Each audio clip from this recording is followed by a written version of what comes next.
जैसलमेर के आखिरी गांव से इस वक्त ये आप रिपोर्ट देख रहे थे। तो इधर उत्तराखंड के मुख्यमंत्री पुष्कर सिंह धामी ने पहलगाम आतंकी हमले के बाद सिंधु जल समझौता रद्द किए जाने के मोदी सरकार के फैसले की तारीफ की है। सीएम धामी ने कहा कि खून और पानी एक साथ नहीं बह सकते। आज का भारत दोस्ती और दुश्मनी दोनों निभाना जानता है। फैसला बहुत उचित फैसला है। आदरणीय प्रधानमंत्री जी के नेतृत्व में लिया गया फैसला। ये फैसला सठे साठ्यम समाचरित, जो जैसा है उसके साथ वैसा व्यवहार होना चाहिए, दुष्टों के साथ दुष्टता का व्यवहार होना चाहिए और रक्त और पानी दोनों साथ साथ नहीं बह सकते। ये आज का भारत है जो दोस्ती करना भी जानता है और दुश्मनी निभाना भी जानता है। पाक आर्मी चीफ आसिम मुनीर के खिलाफ विरोध शुरू हो चुका है। पाकिस्तान में आर्मी चीफ, पाकिस्तान के जो आर्मी चीफ है आसिम मुनीर के इस्तीफे की मांग उठने लगी है। आसिम मुनीर जिसने अपने पूरे परिवार को विदेश भेज दिया क्योंकि उसको पता है कि भारत कैसे बड़ा एक्शन लेने वाला है, लेकिन आप देखिए पाकिस्तान के अंदर आसिम मुनीर के इस्तीफे की मांग उठने लगी है। पाकिस्तान की जो आवाम है वो भी सच समझ चुकी है। पाकिस्तान की आवाम ये जानती है कि आसिम मुनीर उनके देश के लिए कैसे घातक है और अब वहां के जो लोग हैं वो कह रहे हैं कि आसिम मुनीर को इस्तीफा दे देना चाहिए, अपना पद छोड़ देना चाहिए। पाकिस्तान आर्मी चीफ आसिम मुनीर जिसने जब भारत की तैयारियों को देखा तो कैसे पैरों तले जमीन खिसक गई और इसके बाद अपने पूरे परिवार को ही बाहर भेज दिया। अंदाजा आप लगाइए कि इतना डरपोक पाकिस्तान का आर्मी चीफ है, वहां के लोग भी जानते हैं इस बात को और इसीलिए अब कह रहे हैं कि इस्तीफा दे दो। और आसिम मुनीर के इस्तीफे की मांग ये बताता है कि पाकिस्तान के जो लोग हैं वो भी जानते हैं कि पहलगाम में गलत हुआ, जिस तरह से हत्या होती है वहां पर लोगों की धर्म पूछ करके आसिम मुनीर समेत तमाम उन लोगों का इसके पीछे हाथ है। सीधे सीधे जो पाकिस्तान की आवाम है वो भी उनके खिलाफ उठ खड़ी हुई है। पाकिस्तान में आसिम मुनीर के विरोध में अब लोग उठ खड़े हुए हैं, प्रदर्शन किए जा रहे हैं। बड़ी खबर इस वक्त आपको बता दें, पाक आर्मी चीफ आसिम मुनीर के खिलाफ विरोध शुरू हो चुका है और हमारे साथ जतिन हमारे सहयोगी है। जतिन, अब क्या करेंगे ये आसिम मुनीर? क्योंकि आसिम मुनीर सोच रहे थे कि पाकिस्तान की आवाम के सामने वो कुछ भी कहेंगे और पाकिस्तान की आवाम को फर्क नहीं पड़ेगा। पाकिस्तान की आवाम कह रही है इस्तीफा दे दो।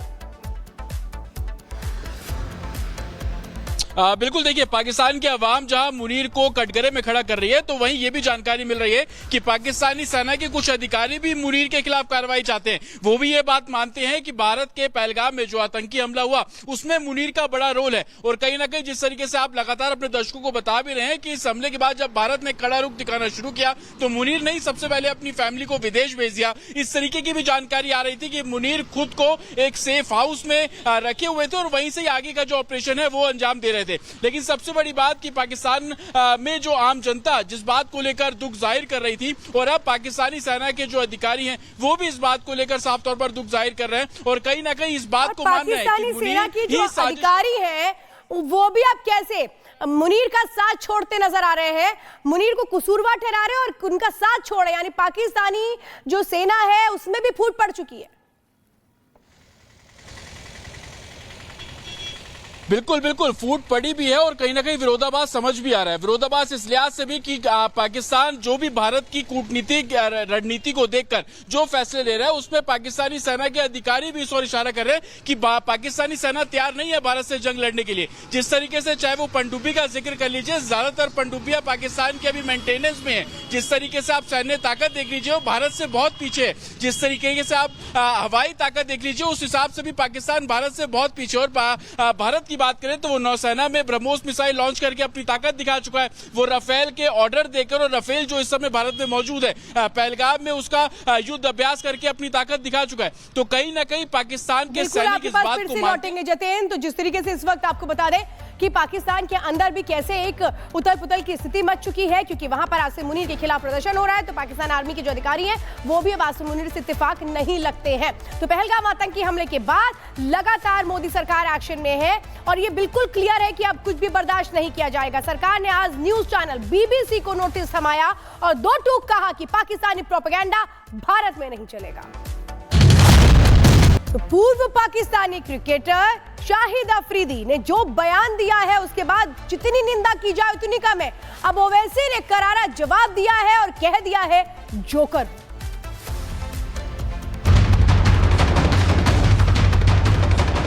कौन है जी इन्हें?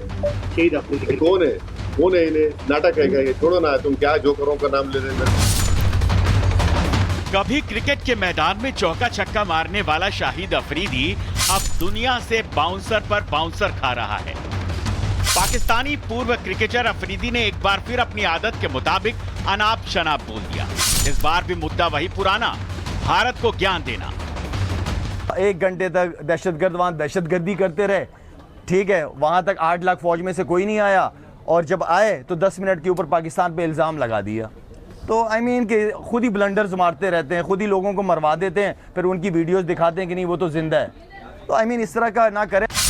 लेकिन इस बार अफरीदी की ये गली क्रिकेट वाली बकवास को सीधे करारा जवाब मिला है। मियां जान को भाई जान वाला जवाब मिला है। AIMIM के असदुद्दीन ओवैसी ने एक लाइन में ही अफरीदी की बोलती बंद कर दी, बोल दिया जोकर की बात मत करो। शहीद अफरीदी ने ऐसा स्टेटमेंट किया है, भारत खुद ही अपने लोगों को मारता है और फिर बाद में हमारे ऊपर नाम लेता है। कौन है जी इन्हें? शहीद अफरीदी कौन है इन्हें? नाटक है क्या ये? छोड़ो ना, तुम क्या जोकरों का नाम ले रहे हैं मेरे सामने? छोड़ो ना इन लोगों को। मतलब साफ है, क्रिकेट से रिटायर अफरीदी अब बयानबाजी के पिच पर जोकर बन चुके हैं। न रन बनते हैं न बात। वैसे अफरीदी साहब, अगर थोड़ी बहुत फुर्सत बयान देने से बची हो तो अपने मुल्क की ओर भी देख लेना। पानी के सूखे से बिलबिलाने वाली हालत है। डर से मुखिया ने पहले ही अपनी फैमिली को विदेश भगा दिया है। घर के हर कोने में अफरा तफरी मची है। ऐसे हालात में भी तुम्हारे ज्ञान वाले जज्बे को तो सलाम बनता है।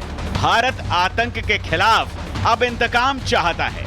जब बात सरहद और जवानों की आती है तो अफरीदी जैसे जोकरों के बोलने से पहले ही जवाब तैयार हो जाता है, और वो जवाब मैदान में सीधे दिया जाता है। कौन है जी इन्हें? शहीद अफरीदी कौन है इन्हें? नाटक है क्या ये? छोड़ो ना, तुम क्या जोकरों का नाम ले रहे हैं मेरे सामने? छोड़ो ना इन लोगों को। तो जनाब अफरीदी, बधाई हो, बल्ले से न सही जुबान से ही सही, जोकर ऑफ द ईयर का खिताब तो आपने जीत ही लिया है। Bureau report, Republic Bharat. तो पाकिस्तान से तनाव के बीच राजस्थान के जैसलमेर में सेना अलर्ट मोड पर है, तो वहीं स्थानीय लोग भी पाकिस्तान से लोहा लेने के लिए तैयार हैं। बॉर्डर के आखिरी गांव से हमारी खास रिपोर्ट आपको दिखाते हैं। पहलगाम में हुआ आतंकी हमला और इस वक्त सरहद पर लगातार चहलकदमी के बीच हम राजस्थान के एक ऐसे गांव में पहुंचे हैं जो बॉर्डर से बिल्कुल सटा हुआ गांव है। इस गांव क्यों महत्वपूर्ण कहा जा रहा है और इस गांव में हमारे पहुंचने की वजह क्या है, इसको पूरे विस्तार से हम बताएंगे और समझाएंगे, और साथ ही गांव के उन तमाम लोगों से बातचीत भी करेंगे जिनका इस वक्त की इस हलचल को लेकर क्या कुछ कहना है। और अगर 65 और 71 के युद्धों को याद करें तो इन युद्धों में इन गांव वालों का रोल क्या था, इसको लेकर विस्तार से बात करेंगे। लेकिन सबसे पहले हम आपको एक तस्वीर दिखाएंगे।